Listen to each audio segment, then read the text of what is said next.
जय श्री हरि विष्णु। जय माँ लक्ष्मी। दोस्तों, आज हम बात करेंगे पंचांग के अनुसार देवशेनी या हरिसेनी एकादशी का व्रत कब रखा जाएगा, पूजा और पारण का शुभ मुहूर्त, विधिव्रत कथा उपाय और साथ ही जानेंगे पारण कब और कैसे किया जाएगा। इसलिए वीडियो के साथ अंत तक जरूर देखें। दोस्तों, हर महीने 2 एकादशी व्रत आते हैं। हिंदू धर्म में आषाढ़ माह के शुक्ल पक्ष की एकादशी को देवशेनी एकादशी कहा जाता है। देवशेनी एकादशी के दिन से भगवान विष्णु का शयनकाल प्रारंभ होता है। देवशयनी एकादशी से 4 महीने का चातुर्मास प्रारंभ होता है। देवशयनी एकादशी को आषाढ़ी एकादशी, पद्मा एकादशी व हरिशयनी एकादशी भी कहा जाता है। मान्यता है कि देवशयनी एकादशी व्रत करने से पापों से मुक्ति मिलती है और व्यक्ति सभी सुखों को भोग कर अंत में विष्णु धाम को जाता है। जाने जुलाई महीने का पहला एकादशी व्रत कब है? चलिए आपको बताते हैं कि इस वर्ष पंचांग के अनुसार देवशयनी या हरिशयनी एकादशी कब है, पूजा व पारण का शुभ मुहूर्त, विधिव्रत कथा उपाय और पारण कैसे किया जाएगा। दोस्तों, देवशयनी एकादशी का व्रत 6 जुलाई दिन रविवार को रखा जाएगा। एकादशी तिथि प्रारंभ होगी 5 जुलाई की शाम 6:59 पर। एकादशी तिथि का समापन होगा 6 जुलाई की रात 9:15 पर। दोस्तों, ब्रह्म मुहूर्त रहेगा सुबह 4:14 से सुबह 5:02 अमृतकाल मुहूर्त रहेगा। दोपहर 12:50 से दोपहर 2:37 तक और त्रिपुष्कर योग रहेगा। 6 जुलाई की रात 9:15 से 6 जुलाई की रात 10:14 तक। दोस्तों, शादी योग रहेगा 5 जुलाई की रात 8:35 से 6 जुलाई की रात 9:27 शुभ योग रहेगा। 6 जुलाई की रात 9:27 से 7 जुलाई की रात 10:02 तक राहु काल का समय रहेगा। शाम 5:32 से रात 7:12 तक और एकादशी व्रत का पारण 7 जुलाई की सुबह 5:29 से लेकर 8:16 तक के बीच किया जाएगा। अब जान लेते हैं इसकी पूजा विधि के बारे में। दोस्तों, देवशयनी एकादशी की सुबह जल्दी उठकर घर की साफ सफाई और नित्य कर्म के बाद स्नान करें। इसके बाद पूरे घर व पूजा स्थल को गंगा जल से छिड़काव कर शुद्ध करें। दोस्तों, घर के मंदिर में या घर की उत्तर पूर्व दिशा पर भगवान विष्णु की प्रतिमा को आसन पर विराजमान करें। इसके बाद भगवान विष्णु का शुभ शुभचार विधि से पूजन करें और भगवान विष्णु को पीतांबर वस्त्र से सुसज्जित कर चंदन का तिलक करें, पीले फूल अर्पित करें। दोस्तों, इसके बाद केले, तुलसी पत्र और पंचामृत का भोग लगाएं। अब भगवान विष्णु जी के मंत्र ओम नमो भगवते वासुदेवाय का जाप करें। अब जान लेते हैं देवशयनी एकादशी का पारण कैसे करें। दोस्तों, देवशयनी एकादशी का पारण व्रत तोड़ने या व्रत खोलने की प्रक्रिया को कहा जाता है। एकादशी व्रत का पारण द्वादशी तिथि को सूर्योदय के बाद किया जाता है। पारण से पहले सुबह स्नान करके भगवान विष्णु और माता लक्ष्मी की पूजा करें। इसके बाद भगवान को फल मिठाई आदि का भोग लगाएं और फिर व्रत का प्रसाद घर के सभी सदस्यों में वितरित कर स्वयं भी अपना व्रत खोल लें। दोस्तों, पालन के बाद जरूरतमंदों को सामर्थ्य अनुसार दान भी करें।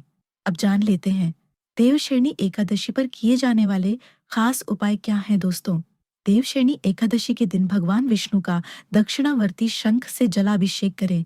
इससे भगवान विष्णु के साथ माता लक्ष्मी का भी आशीर्वाद आपको प्राप्त होगा। देवशयनी एकादशी के दिन तुलसी के पौधे की पूजा कर परिक्रमा करें और शुद्ध घी का दीपक जलाएं।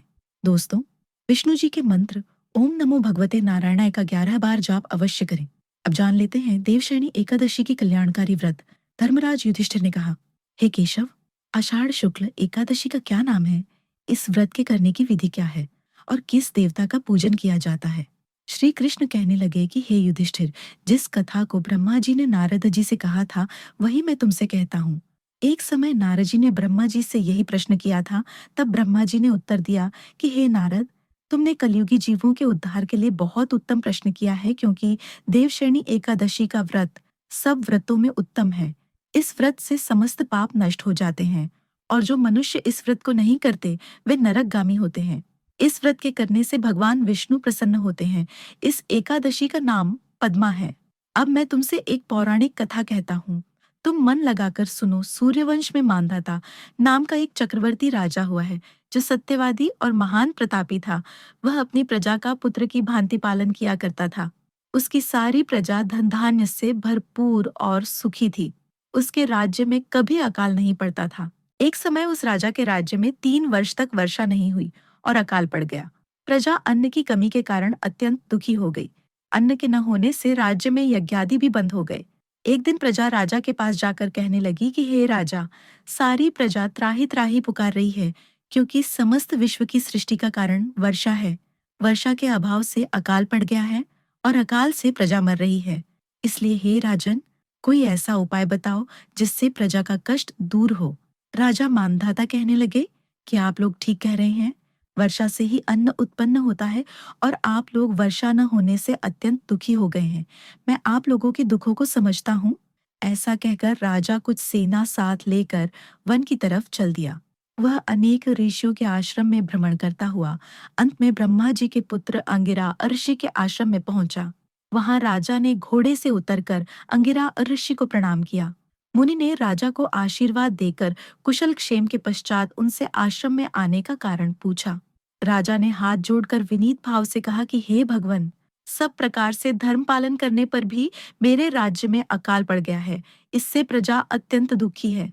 राजा के पापों के प्रभाव से ही प्रजा को कष्ट होता है, ऐसा शास्त्रों में कहा है। जब मैं धर्मानुसार राज्य करता हूँ तो मेरे राज्य में अकाल कैसे पड़ गया, इसके कारण का पता मुझको अभी तक नहीं चल सका। अब मैं आपके पास इसी संदेह को निवृत्त कराने के लिए आया हूँ। कृपा करके मेरे इस संदेह को दूर कीजिए। साथ ही प्रजा के कष्ट को दूर करने का कोई उपाय बताइए। इतनी बात सुनकर आर्य कहने लगे कि हे राजन, ये सतयुग सब युगों में उत्तम है। इसमें धर्म को चारों चरण सम्मिलित है, अर्थात इस युग में धर्म की सबसे अधिक उन्नति है। लोग ब्रह्म की उपासना करते हैं और केवल ब्राह्मणों को ही वेद पढ़ने का अधिकार है। ब्राह्मण ही तपस्या करने का अधिकार रख सकते हैं, परंतु आपके राज्य में एक शूद्र तपस्या कर रहा है। इसी दोष के कारण आपके राज्य में वर्षा नहीं हो रही है। इसलिए यदि आप प्रजा का भला चाहते हो तो उस शूद्र का वध कर दो। इस पर राजा कहने लगा कि महाराज, मैं उस निरपराध तपस्या करने वाले शूद्र को किस तरह मार सकता हूँ? आप इस दोष से छूटने का कोई दूसरा उपाय बताइए। तब आर्षि कहने लगे कि हे राजन, यदि तुम अन्य उपाय जानना चाहते हो तो सुनो। आषाढ़ मास के शुक्ल पक्ष की पद्मा नाम की एकादशी का विधिपूर्वक व्रत करो। व्रत के प्रभाव से तुम्हारे राज्य में वर्षा होगी और प्रजा सुख प्राप्त करेगी, क्योंकि इस एकादशी का व्रत सब सिद्धियों को देने वाला है और समस्त उपद्रवों को नाश करने वाला है। इस एकादशी का व्रत तुम प्रजा सेवक तथा मंत्रियों सहित करो। मुनि के इस वचन को सुनकर राजा अपने नगर को वापस आया और उसने विधिपूर्वक पद्मा एकादशी का व्रत किया। उस व्रत के प्रभाव से वर्षा हुई और प्रजा को सुख पहुंचा। अतः इस मास की एकादशी का व्रत सब मनुष्यों को करना चाहिए। यह व्रत इस लोक में भोग और परलोक में मुक्ति को देने वाला है। इस कथा को पढ़ने और सुनने से मनुष्य के समस्त पाप नाश को प्राप्त हो जाते हैं। तो दोस्तों, आपको यह वीडियो और जानकारी कैसी लगी, हमें कमेंट करके जरूर बताएं।